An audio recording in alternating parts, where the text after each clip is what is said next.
Hello there everyone, Luxman here, your resident elementary enthusiast, and in this case we're going to start a new series.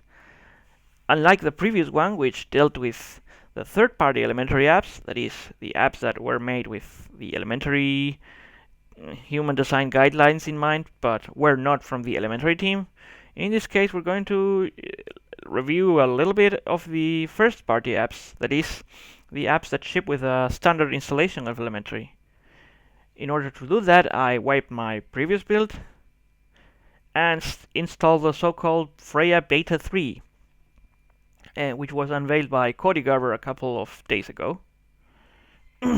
in order to the applications that we're going to be reviewing are mostly the ones in Planck, in the Planck that appear here in the Planck doc, namely the Workspace Manager, the default one, Midori, the web browser, Jiri, the mail client, Maya, the calendar, music, the noise, the music player, audience, the video player, Shotwell, the photo manager, switchboard, the system settings app, the software center, and well, a port, the reporting tool.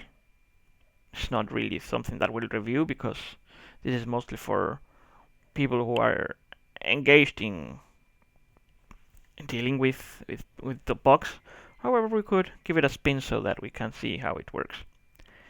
Anyways, there are a couple of additional apps here, like Snap, the camera application, the archive manager, particularly the files. I would like to give a spin. The terminal also, screenshot, Scratch, the text editor. There are a couple of ones that I'm not going to be seeing because they are not relevant in my case. Particularly the font viewer and the Simple Scan app. It's pretty strange for me that they ship Simple Scan, which is a scanner manager, given that the Linux S40 is not exactly the copiers, printers, and scanners part. That is, there's a lot of models that are not supported at all by the drivers. And I know the situation is slowly changing, but it's changing really slowly, so it's kind of puzzling. Why would they ship a scanner manager app when there are simply almost zero scanners that would support Linux by default? Anyways, not here to question the elementary team. However, we're going to give a spin to some of the apps and see some of the cool things about them.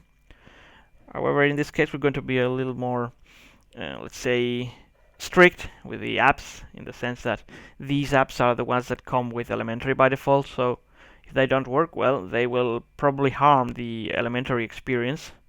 So it's not like, of course, we know that this is beta software and that these apps are working in that environment. However, the idea of making these apps the default it means that the team that compiles them is trustworthy, trusts them enough, or trusts that they work well enough in order to ship them with the operating systems. Otherwise, they would ship something else, obviously. So bear with me for a while I'll be starting with probably the Planck apps first, and let's see what comes out of this. Thank you for watching and stay tuned for the reviews that will be coming.